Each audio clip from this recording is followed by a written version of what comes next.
do the work to carry their load and allow them to do it, allow them to show up for themselves. These are such deep belief concepts that we have, because as kids, we are empaths as kids because we are trying to support others. We're trying to be loved more. And if you are more empathic, that's your language of love, is you see what's needed and you step in and provide. The problem with the belief system is that we give too much of our own energy to do that. Yeah, that's just it, isn't it? We've got to make sure that when we do our job, we get our clients to do their job too and do their part. Welcome to September, and in the Facebook group Strictly Education and Support, we're currently involved in the Get Sorted September Challenge. Why don't you come over and join us? As long as you join before the 20th, then you'll be in it to win it. There's a challenge tracker, and if you win on the challenge tracker, then you'll win a one-to-one with me. So maybe, just maybe, I'll see you over in the group and I'll see you on the challenge. For now, you enjoy the podcast and hope to see you soon. Mentoring with Geraldine is a bite-sized practitioner podcast for naturopaths, nutritionists, herbalists and practitioners, responding directly to the needs of the practicing natural therapist. With interviews, herbal discussions, something business, something clinical, you'll get the variety you need to enjoy and stay motivated in practice. So thanks for joining me today. Don't forget to rate, review and subscribe to the podcast for our episodes. If you'd like more support, get in contact, and I look forward to working with you soon. Lovely afternoon, and it's clearly a beautiful afternoon in Perth because Lesley is sitting outside, the birds are singing, she's had galahs going overhead. It's lovely.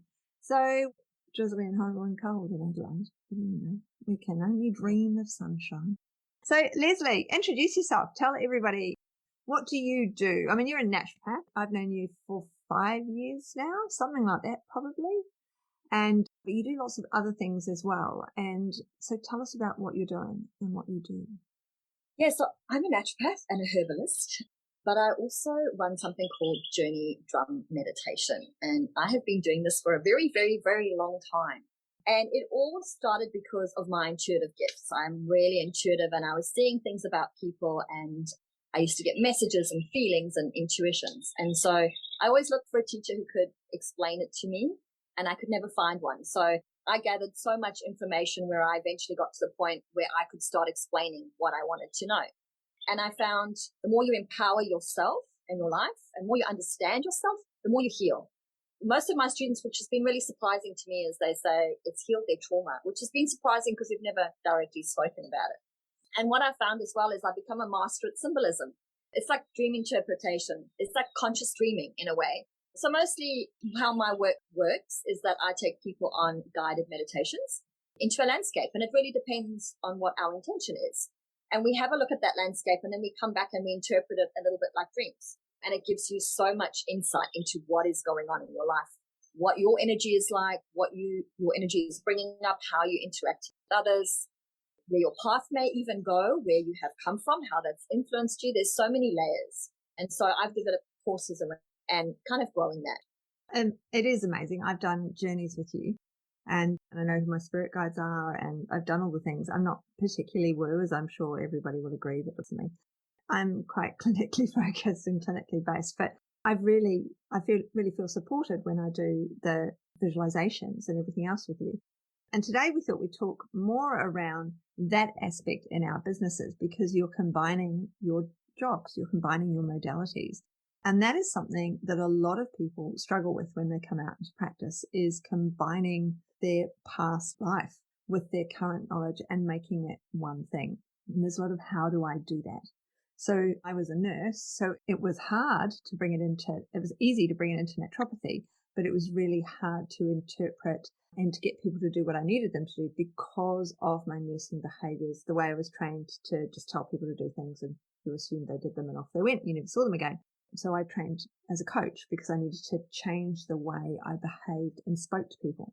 So I had to do those things. But then my coaching course is just a coaching course, like you said with yours. You know so much, and then you have to figure it out for yourself so that you can teach it. The same with my coaching course. I did a year's coaching course, but it taught you to be a coach. It didn't teach you to be a naturopathic coach or to coach your naturopathic clients. So I had to weave this newfound knowledge into my business. And then I had to weave the next thing into my business, or not. I did kinesiology. I was rubbish at it. So I never wedged it in. I do muscle tests, but I don't do any of physiology because I couldn't work it in there. I did it. I really enjoyed the course, but it didn't work. The hypnosis, for example, people want hypnosis, but I know they need naturopathy. So I've had to meld the two together. And lots of people have other background knowledge that they have to meld into their business.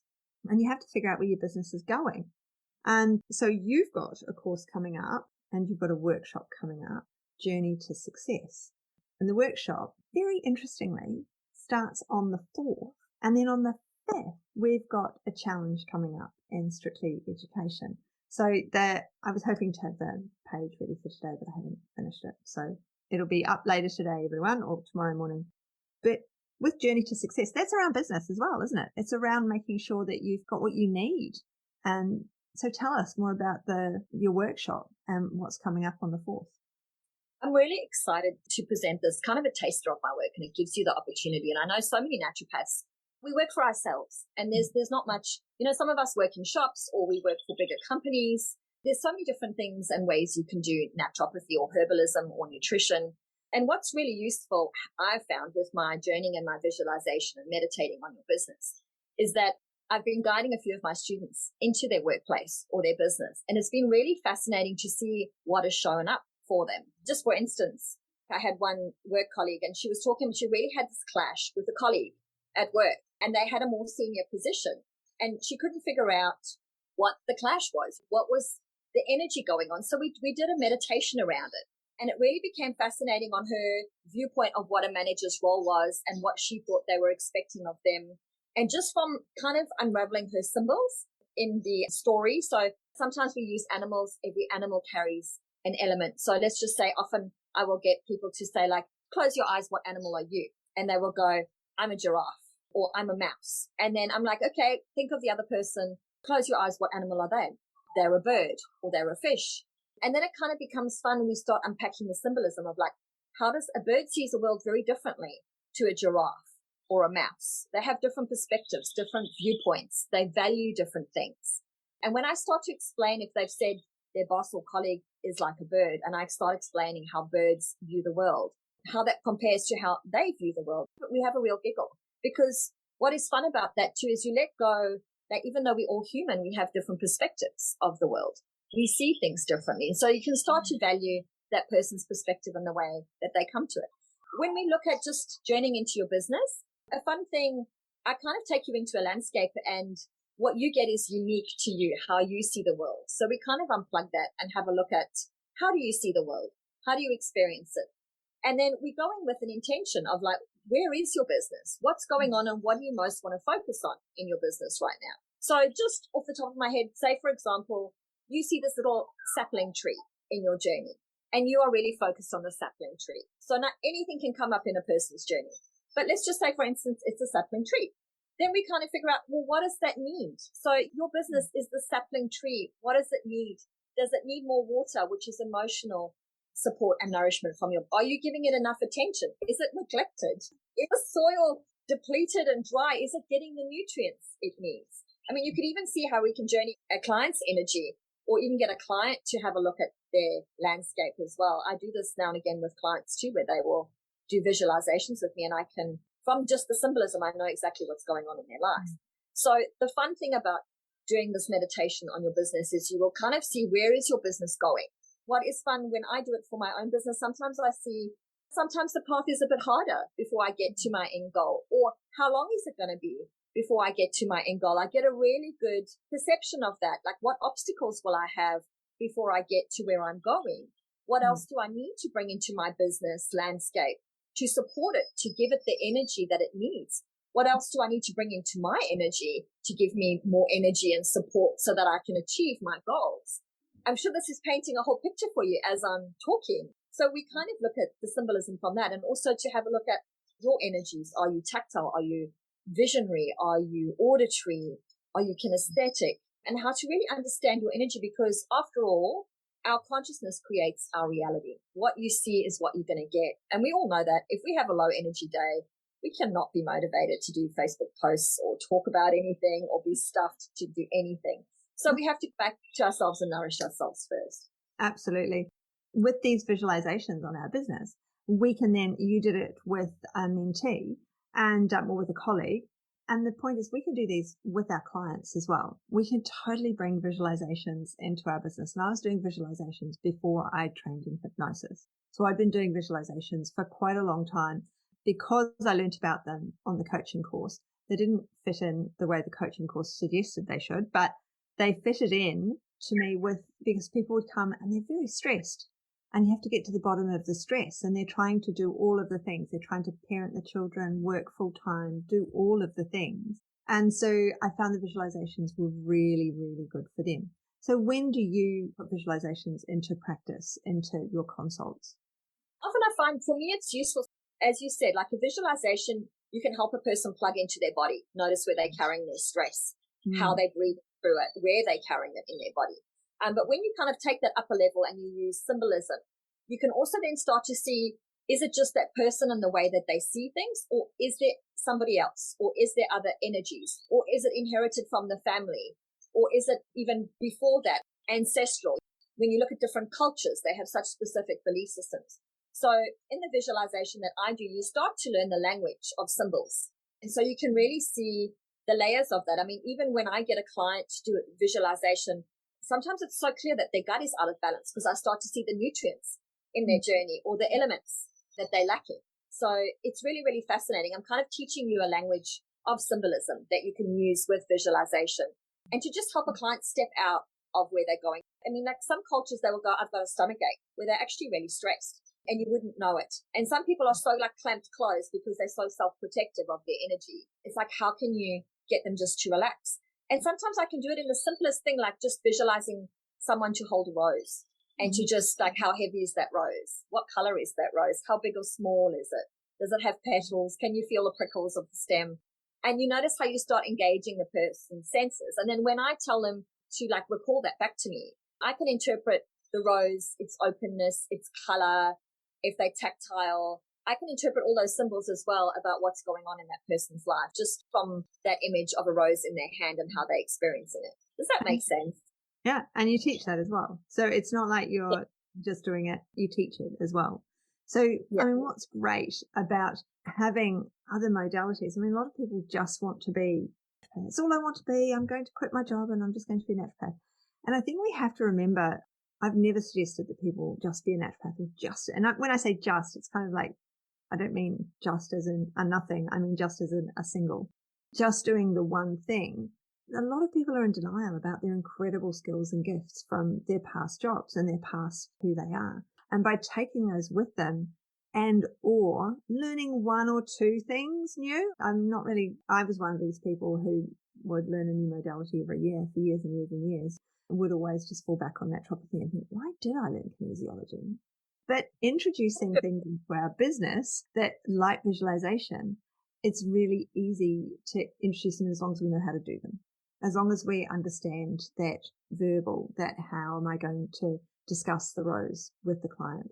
How am I going to remember all of the aspects, smell, taste, touch? What does it sound like even? Holding the rose, is there sounds behind it? And it might not be the rose makes a new sound, but it could be birdsong in the back.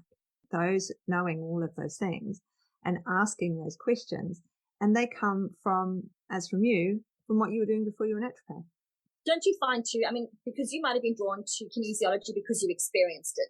When I've experienced something myself and I can relate it to my own life, I mean, most of us became naturopaths because of health issues or because of something else going on in our lives. We've got direct experience, or I know so many naturopaths who have overcome their own illnesses through naturopathy.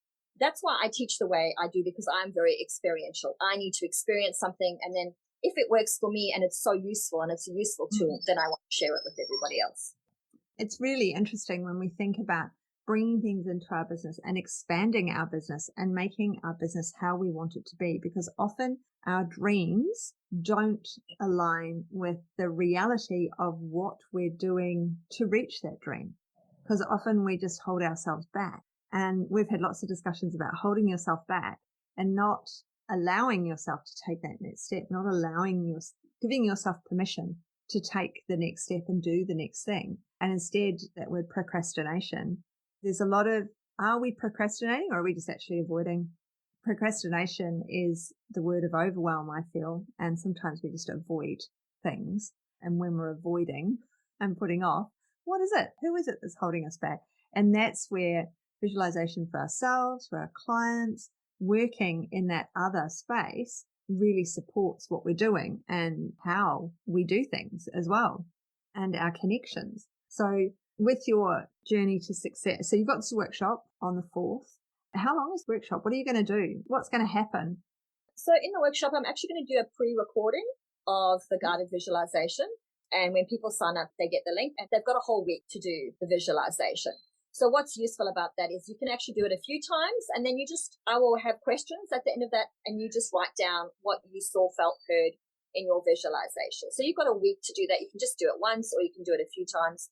And then we're going to catch up for a live class to discuss your visualization, what you saw, felt, heard. And then I'm going to help you unpack your symbols. So I'll also get everybody to email me all the questions I've asked, their answers, so I can obviously gain insight into your journey and then give a holistic view of what it means. It's been amazing. I mean, I remember the other day, someone actually sent me a message saying a journey I did with them 3 years ago. We did a journey into their future, how they were holding on to that as a lifeline because how much of that has come true in the last 3 years. Just on a guided visualization. And it really blew my mind. And it was all about their business and where they were going and what they would achieve. And it was so hard to see where they were at. But their journey gave them this feeling of how they would feel at the end of that and the ups and downs of their landscape. And there would be challenges, but there would be great times. And there were such specific things in their visualization that they held on to, and it helped them pull through really hard times. So that was so exciting for me to see. And they had to come back and tell me like, oh my God, you've got no idea how profound that one visualization was with me. Yeah, it's amazing, isn't it? I've had a few clients, very similar sort of story, the visualization, the realization at the end of the visualization is phenomenal when they're sitting in the room like, oh my God, that just changed everything. It's made it all so clear and I can see what I'm doing and what they're doing and how I can move forward. I mean, I had one lady at the end of her visualization, it was her second or third one maybe? The third one. And I think it was something like that. And she came and she was like, I want to do a visualization today. And I was like, we weren't actually going to work on visualization today. We were going to do these other things. And, but that's cool. That's what you want to do. Let's do it. And so we did I was like, okay, we'll do a visualization. And at the end of the visualization, she said, yeah, I've confirmed we're going to move to Melbourne. Yep. She said, I've been feeling it since the last one. And I just wanted to confirm because I hadn't prepared a visualization because there was no intention of doing one on that session. And so I'd used a combination of her first, because she said, it all came up from the last one. So I used a combination of the first 2 visualizations in this third one. And so that really, it was amazing because immediately she was able to go, okay, I can really see now. I know what's happening and I know that it can't change here and we're going to move to Melbourne. And I was like, okay. I work for Telstra, so that's fine. I can work for them in Melbourne as easily as I can work here for them. And the whole family are going. And I was like, okay. Yeah. And how many decisions do we make on an emotional feeling? Yeah. I mean, they say, if you look at marketing, people make like 80% of their decisions based on the feeling. And I know as a woman, I mean, I base so much of my decisions on my intuition now because I've learned to trust it. It tells me what's right or wrong for me. How do we learn that? How do we grow that? And it's so useful in practice. I mean, how many people choose herbs by what feels right for that person once you know them well? Even foods, or you just have a feeling about things, don't you? And the better you get to know things, you start having a feeling what's right for that person. Where do you want your ideas come from that land for you? It's about like knowing your product, knowing your information, but you so rely on your body as a tool as well to feel what's coming from this person, what's going on with them. And this just adds a whole other layer. It's so fascinating to be able to use it. But start with yourself, with your business. Start there. That's the best way because it will really land for you on how useful it can be. Yeah. Because your workshop is on the 4th of September and then on the 5th of September, we've got the challenge in the academy, which is going to be a nice, easy one. Because I know, like challenges, you never get things done. They're so intense and everybody falls off the end. So these are every other day. So everybody gets a break. Is that good for spring? Like, all need motivation now to get the things done. And I love listening to your stuff because it reminds me. We often forget the things that we need to tick the list, tick the boxes of what we need for our business to make it tick over smoothly. And I always love the ideas you bring. I still go back and look at those, your little tips in what you give to help our businesses run smoothly, because it's a whole other thing, managing your business, never mind treating patients. Oh, yeah, totally. That it's two jobs as it is anyway. You're seeing clients, you're running your business, you're doing all the background stuff, and people who don't run their own business don't understand. And it really helps if we've got a little bit of woo going on, not a lot. You don't need a ton of woo going on, but it helps to have that other aspect as well going on to be able to figure out this little bit extra, this other way of looking at things. And visualizations for yourself, with others, they're great. They help move your clients, move you forward as well. Once you start doing them, once you start trying them out. Yeah, because we've got to get our ducks in a row business-wise, but we also have to get our ducks in a row in a mental space as well, in a mindful space, and starting simple things like journaling. So I'll start journaling once a month, 24 hours, and then I'll stop doing it again. Maybe then it'll be like, turn over a new leaf, start journaling. That doesn't happen. So anyway, there we go. There's my honest moment there, everyone. Don't you find you reach for those things when you feel like you've hit a crossroads? And it's like, what is next? I'm the same. When my life is hard is when I meditate the most, because it's like, I need to step out of this stress and I need a broad perspective. And, I find sometimes like walking is really meditative for me. I have all these ideas, information lands, like the shower. Even when I do yoga, it can land. This could be a great start to your challenge, in that people are at crossroads. Like, do I need to focus on this area more in my business, or should I do groups, or should I do one-on-one, or what kind of program should I offer? This will give them more clarity on what area most suits them. Yeah. Absolutely. And that's what you need. You need to know where you're going, where you're headed, what your dream is, what your goals are, what it is that's out there for you that makes your life and your business work the best way it can, and the calmest way, and it is the easiest way, but at the same time, our job's never easy. We've all got an empathy suck going on the entire time. We are just like endlessly empathy sucked by our clients. As naturopaths and healers, we are empaths because we feel empathy for others. That's why we step into the service industry. Yeah. That's why we want to help on the level that we do, because we have this passion for service. And that's part of what I teach as well, is like, what is yours and what is somebody else's, and be really clear about allowing them to be where they're at. And not having to look at your belief systems and even having to carry that load. You have to carry them across the line. Where do you ask then your clients to step up and do the work to carry their load, and allow them to do it? Allow them to show up for themselves. These are such deep belief concepts that we have, because as kids, we are empaths as kids because we are trying to support others. We're trying to be loved more. And if you are more empathic, that's your language of love, is you see what's needed and you step in and provide. The problem with the belief system is that we give too much of our own energy to do that. Yeah, that's just it, isn't it? We've got to make sure that when we do our job, we get our clients to do their job too and do their part. And that is a huge problem, because people don't necessarily do they're expecting that magic pill. And we often behave like we are the magic pill and we have magic pill, and they're not doing their part of the bargain. They're not stepping. The odd client I have, nothing's changed. Why has nothing changed? I can't understand why nothing's changed. Always comes out of their mouths towards the end of the appointment when I'm feeling dreadful, like, what, I haven't done anything, I haven't achieved anything. And they'll turn around and go, oh no, decided not to get the product, or we haven't used the product because of what I Googled. And it's just like, well, great. Why are you here? If you can do it all with Google, bye. And of course, you've lost a load of your confidence and strength because you're thinking, I'm rubbish, I'm terrible, I haven't achieved anything. And of course, no, it's nothing to do with you. They're not pulling their weight. They're not doing their half of the bargain. And you're just giving all of that empathy and all of that support, and they're not doing their bit, and they have to do their bit too. And that's part of the consult process. It's part of making sure that we can get it done, work it out, and get them working and doing what we need them to do for success. Boundaries and expectations, isn't it? And it's about us getting clear about what does the client need, and being clear with them about what we require of them to show up and work with us, because it's a working relationship. Now, I think it's probably time to go, isn't it? We've been on here quite a while. I'm looking forward to your challenge. It's going to be good. I'm starting new things. I need to tick some boxes as well. So I'm hoping to get clear in my visualization about what I need next, and then using your challenge to help me action it. That'd be fun. Yeah, it'd be really good. We look forward to your workshop on the 4th of Great. September and mine in the start of my challenge on the 5th. And that's just getting ducks in a row, people. It's Get Sorted September coming up. It's been great having you on, Lesley. And thank you all very much. And thank you all for joining us, everyone. And we look forward to seeing you all again when we see you all again. Awesome. Thank you, G. Bye. See ya. Bye. Thanks so much for joining me today. Don't forget to rate, review, and subscribe to the podcast for the weekly episodes. If you'd like even more support and learning, then the Academy is for you. Here you'll find part 2 of the herbal discussions, more clinical learning, and case studies to support your clients in practice. Bye for now.